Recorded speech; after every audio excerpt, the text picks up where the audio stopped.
Obrigada, excelentíssima deputada Célia Jordão.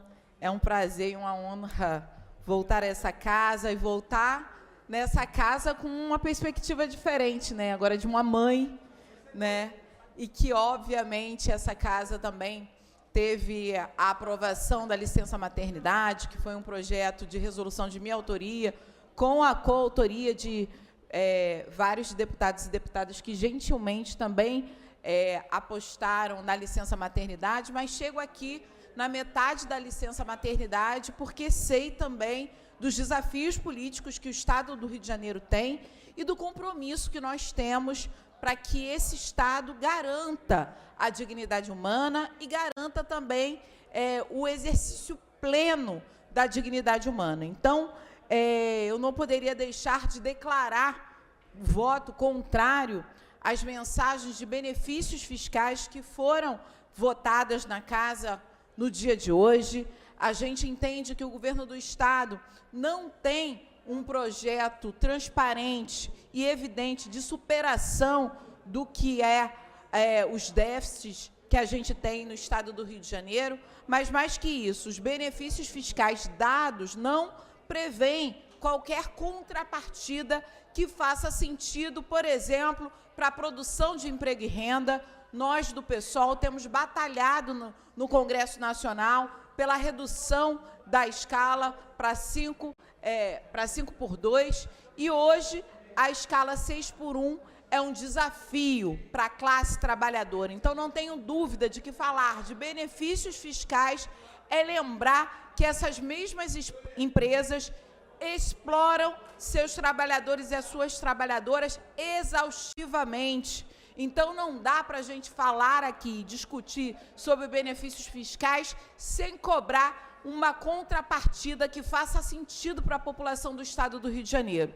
E o governo do Estado, só para vocês terem uma ideia, das 24 mensagens enviadas a essa casa, 12 são sobre benefícios fiscais, ou seja, o Rio de Janeiro se torna atrativo para as empresas, mas as empresas não cumprem com com o mínimo possível, porque o governo não cobra essas mesmas contrapartidas. Então, o que a gente está presenciando, na verdade, é um orçamento, um déficit estimado no orçamento de cerca de 15 bilhões, ou seja, para 2025, serão aproximadamente 25 bilhões de renúncias de receita. E a resposta do governo qual é?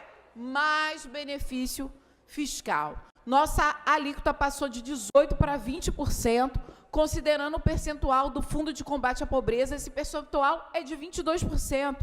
O governo, como compensação da alta carga tributária, alivia com os benefícios fiscais, que é uma combinação que nunca deu certo e é perpetuada há décadas no Estado do Rio de Janeiro. Só para termos uma ideia, são mais de 230 normas legais concessoras de benefícios fiscais no Estado.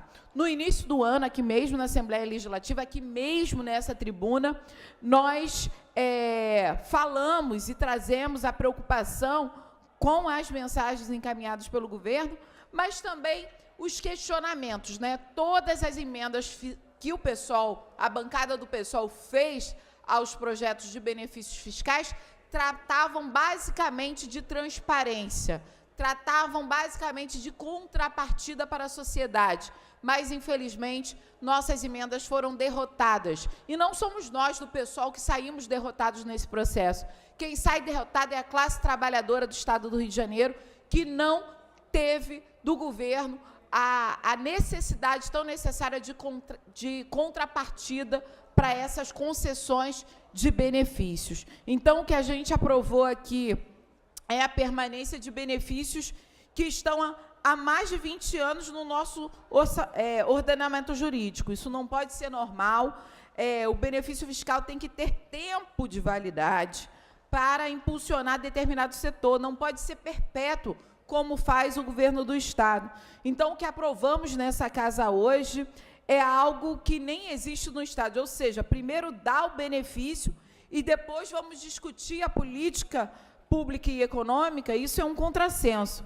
Estamos, enfim, aprovando benefícios sem a devida observação do impacto financeiro, ou seja, aprovando o benefício e depois apura-se os impactos. Então, fica evidente, senhora presidente, que esse não deve ser o caminho para promover o desenvolvimento do Estado, e, nesse sentido, a bancada do PSOL votou contrário, e nós continuaremos a exercer o nosso papel tão fundamental nessa casa de denunciar o que o governo faz e que perpetua toda uma desigualdade social no Estado do Rio de Janeiro. E, falando de desigualdade social, a gente não poderia deixar de trazer aqui a essa tribuna a falta d'água, algo tão essencial, garantido, inclusive, nos tratados internacionais de direitos humanos.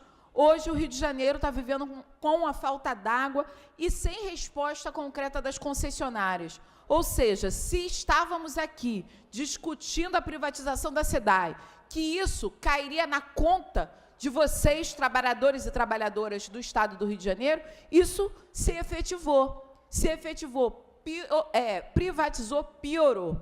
Ou seja, a gente está vivendo aí picos de calor no Rio de Janeiro e a população sem água. Só para ter uma ideia, que há pouco mais de 2 anos, a gente teve o governo comemorando a privatização de uma companhia da SEDAI, né, que era lucrativa. A gente precisa lembrar, a Companhia Estadual de Águas e Esgoto foi vendida por 22 bilhões de reais, dos quais 14 bilhões foram repassados aos municípios sem nenhum tipo de planejamento substantivo, por pura benevolência. Mas a gente sabe que não era só benevolência. O governo do Estado, o governador Cláudio Castro, lucrou muito com a venda da SEDAI para deixar a população numa situação aí onde não sabemos e não há transparência necessária para saber para onde foi o dinheiro recebido da venda da SEDAI. Então, hoje, a gente observa que, depois de torrar o dinheiro da venda da SEDAI, a população está sem água e o Estado continua na penúria fiscal. Ou seja, se aquele argumento lá, utilizado, que era para aliviar as contas do Estado a venda da SEDAI, o que a gente vê hoje é exatamente o contrário.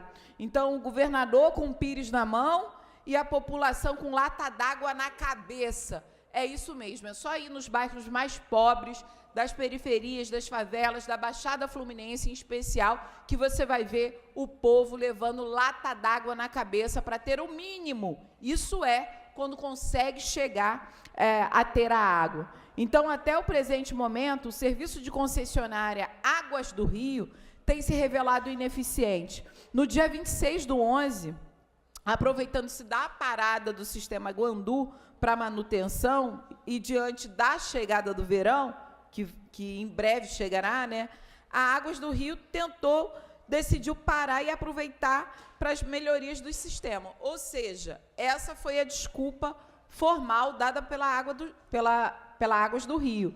Mas, evidentemente, as águas não retornaram para as torneiras da população. Então, ainda ontem, a imprensa acusava dificuldade no abastecimento de água em mais de 20 bairros do Rio de Janeiro e afetando a vida de milhares de pessoas, principalmente os mais pobres.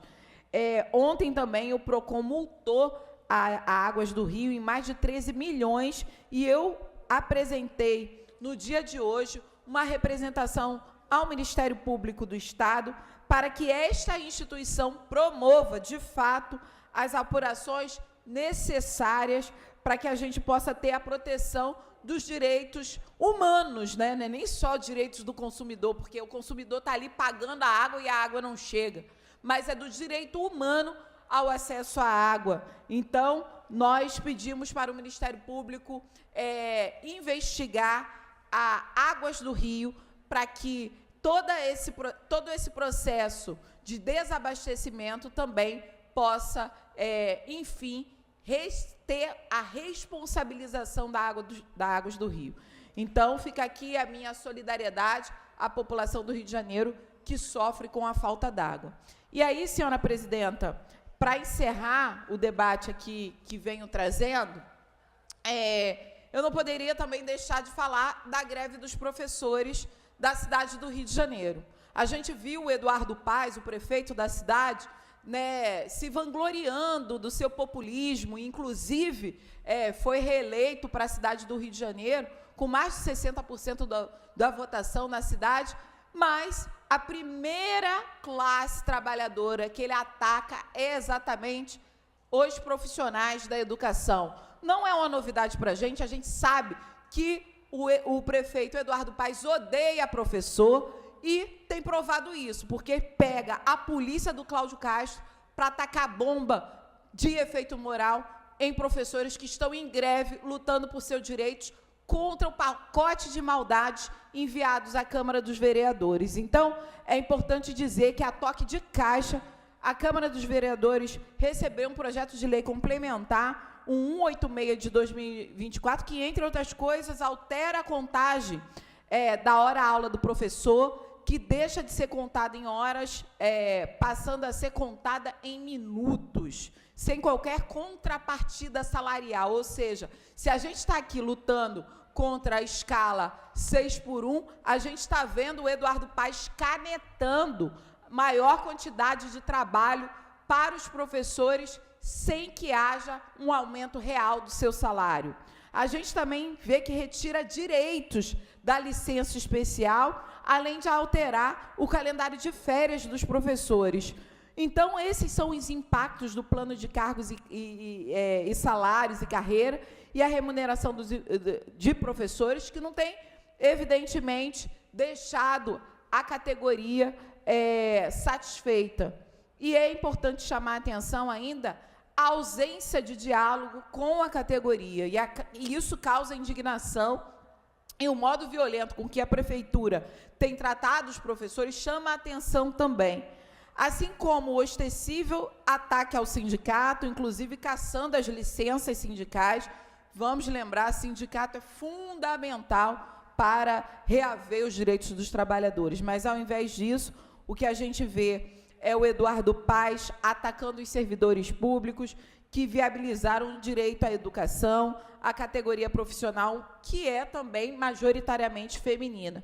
Quem mais perde com esse ataque à educação, com essa tentativa de sucateamento, é a população mais pobre, é a população negra, da favela e da periferia, que não tem, como os filhos do Eduardo Paes têm, condições de pagar para a educação privada. Na verdade, a gente precisa falar que no pano de fundo está também a privatização da educação, que, quando você sucateia a educação pública, sem dúvida nenhuma, deixa toda a população refém das escolas, sendo tornadas mercadorias, grandes negócios para lucrar empresas de educação.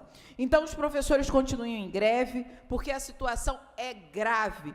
Então, deixo aqui toda a minha solidariedade aos profissionais da educação do município do Rio de Janeiro, que a greve continue e perdure até que o prefeito da cidade tome vergonha na cara e dialogue com os professores. Muito obrigada, senhora presidenta.